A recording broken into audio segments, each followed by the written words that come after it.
पुण्यातील हडपसर परिसरामध्ये आहोत. एकंदरीत पाहायला गेलं तर लोकसभेच्या निवडणुकीचं वातावरण तापायला लागलंय आणि नेमकं मतदारांचा कोल नेमकं कुणाच्या बाजूने असणार आहे या दरम्यानच्या आपण प्रतिक्रिया घेण्याचा प्रयत्न करूयात. माझ्यासोबत बरेच मंडळी आहेत. तुमचा कोल कुणाच्या बाजूने असणार आहे? कोल्हे अमोल कोल्हे.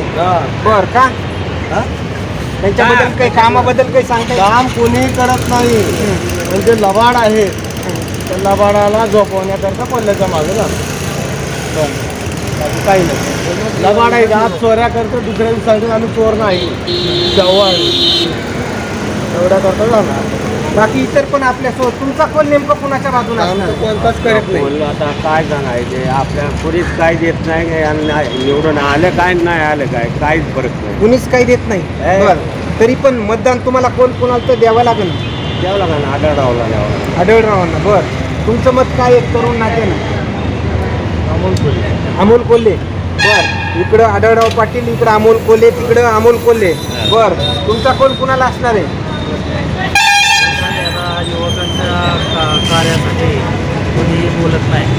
युवकांच्या कार्यासाठी कुणीच बोलत नाही. बोलत नाही. तो त्याच्यावर टीका कर, त्याच्यावर टीका कर, हेच आपण गेले 5 वर्ष झालं आधीच पाहतोय. पण आज महिला सक्षमीकरणासाठी कोणी विचार करत नाही. आज युवकांच्या कॉलेज झाले, त्यांची डिग्र्या झाल्या, त्यांच्या जॉबसाठी म्हणजे महिलांसाठी युवकांसाठी कुणीच बोलत नाही. पण आता तुमचा कोल कुणाच्या बाजूने असणार आहे 2024च्या लोकसभेमध्ये? जो महिलांसाठी, जो उद्योजकांसाठी, जो युवकांसाठी काम करा, आपण त्यांना कोण करेल याच्यामध्ये? कोण करेल? आता पुण्याचं जर ठरवलं आणि जर शिरोळ मतदार लोक सगळं जर ठरवलं तर कोल्हे साहेब. बरं, इकडं पाहिलं गेलं तर कोल्हेंना थोडं पारडं जड पाहायचं मिळतंय. तुमचं मत कुणाला, तुमचा कोण कुणाला असणार आहे?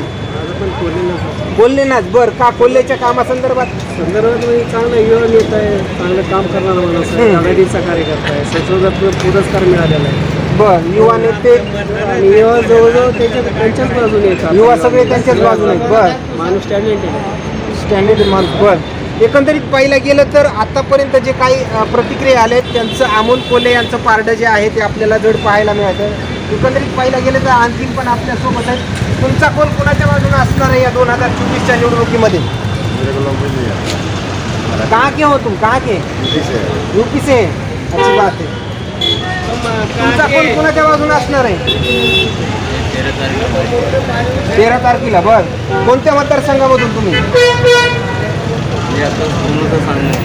नाही, तुम्ही कोणत्या मतदारसंघामधून येतात तुम्ही? मतदारसंघ कोणता? शिरूर मधलेच का तुम्ही? हडपसर म्हणजे शिरूर मध्येच येत आहे ना हा मतदारसंघ? बर, मग या 2-3 उमेदवार या निवडणुकीच्या वेगवेगळ्या पक्षाचे उमेदवार निवडणुकीच्या रिंगणात आहेत. तुमचा कोण कुणाला असणार आहे? कमळच फक्त. बर, एकंदरीत पाहिलं गेलं तर या वेगवेगळ्या प्रतिक्रिया येताना पाहायला मिळतात. दुसरीकडे पाहायला गेलं तर माझ्या अंतरावरती काही बरेच नागरिक जे आहेत ते बसले, त्यांच्या प्रतिक्रिया घेणं. काय चहासोबत गप्पा काय चालू सध्या? चहासोबत गप्पा काय चालू आहे? बरं, कुणाचा तुमचा कोल कुणाच्या बाजूने असणार आहे? कोल या कोल 2024च्या लोकसभेच्या निवडणुकीमध्ये एकदम रिलॅक्स. बर, मतदाना दिवशी सगळं मतदान पण नाही करायचं. मतदान नाही करायचं म्हणल्याच्या नंतर मतदानाच्या हक्क तर गाजवला ना तुम्हाला. हां, काय हे फोडीच्या राजकारणावर नाराज आहेत तुम्ही? प्रचंड नाराज आहेत. बर, कुणालाच मतदान करायचं नाही. पुणेकर जे म्हणतायत ते आम्ही मतदानच करणार नाहीत. एकमेव पुण्यातील एक व्यक्ती आपल्याला मतदार सापडला जेणेकरून फोडाफोडीच्या राजकारणावर पूर्णपणे आम्ही नाराज असल्याचं त्यांच्याकडून कळतंय. तुमचा कोण कुणाच्या बाजूने असणार आहे? हीच प्रतिक्रिया, म्हणजे तुम्ही मतदानच करणार नाहीत. एकंदरीत पाहिला गेलं तर हडपसर शिरूर मतदारसंघामधलेच तुम्ही. शिरूर मतदारसंघातले 2 मतदार आपल्याला फोडाफोडीच्या राजकारणावरून आम्ही मतदानच करणार नाहीत अशा एकंदरीत वेगळ्या प्रतिक्रिया ज्या आहेत ते हटके प्रतिक्रिया ज्या आहेत ते आल्याचं आपल्याला पाहायला मिळतं. इतर तरुण पण बसलाय. तू कोणत्या मतदारसंघात? शिरूर मधला? बारामती. बरं, बारामतीमध्ये जर चुरस पाहायला मिळणार, तुझा कोण कुणाच्या बाजूने असणार? अजितदादांना कोल देणार आहेत. बरं, म्हणजे सुनित्रा पवारांना विजय करायचंय. बर, पण कोण अजितदादांना एकंदरीत पहिला गेलं तर वेगवेगळ्या प्रतिक्रिया येताना पाहायला मिळते. मतदानाचा अधिकार आला का नाही तुला? आला का? बर, पहिलं मतदान का ह्याच्या पहिलं मतदान कुणाला करणार? बारामतीकडला तू. बर, तिकडं कसं आहे वातावरण सध्या? सुनित्रा पवार 1 लाखाने. 1 लाखाने सुनित्रा पवार. एकंदरीत पहिला गेलं तर बारामती लोकसभेची निवडणूक ही महाराष्ट्रातली चर्चेची निवडणूक एकंदरीत पाहायला मिळते. मात्र या पुण्यामधील जे काही हे आहेत, प्रवासी आहेत किंवा जे नागरिक आहेत ते बारामती मतदारसंघामधले आहेत आणि सुनित्रा पवार यांच्या पाठीशी ते असल्याचं एकंदरीत प्रतिक्रिया कोल जो आहे तो त्यांचा येताना पाहायला मिळतो. तुला मतदानाचा अधिकार आला का? नाही. बर, एकंदरीत पहिला गेलं तर आणखीन काही प्रतिक्रिया आपण घेण्याचा प्रयत्न करूयात. मग एकंदरीत पहिला गेलं तर पुणेकर हे प्रतिक्रिया द्यायला उत्साही दिसत आहेत. तुमचा कोण कुणाच्या बाजूने असणार आहे? शरदचंद्र पवार गट तुतारीवर गट. बर, का त्यांच्याबद्दल काही? आमचं जुनं आता मला एक कोणत्या मतदारसंघातली हा प्रश्न आम्हाला विचारावा लागेल, कारण तो इंदापूर आहे माझं. अच्छा. तुतारी. एकंदरीत पहिला गेलं तर वेगळ्या प्रतिक्रिया ज्या आहेत येताना पाहायला मिळतात. एकंदरीत पहिलं गेलं तर वेगवेगळ्या प्रतिक्रिया येताना पाहायला मिळतात. एक आणखीन एक तरुण आपल्या सोबत आहे. तुझा कोणाच्या बाजूने असणार आहे भैया?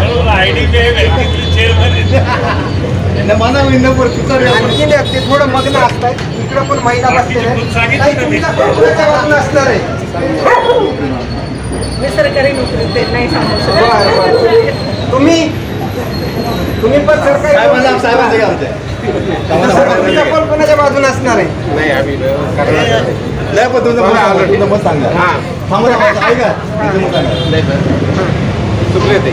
सुप्रियाताईंना बारामती. तुतारी. आणखी काही नाश्त्यासाठी तरुण बसलेले त्यांच्या काय प्रतिक्रिया येतात काही जाणून घेण्याचा प्रयत्न करूयात. काय नाश्त्यासोबत काही चर्चा चालू आहे का नाही राजकीय? काहीच नाही. बर, मतदानाचा अधिकार वगैरे आला का?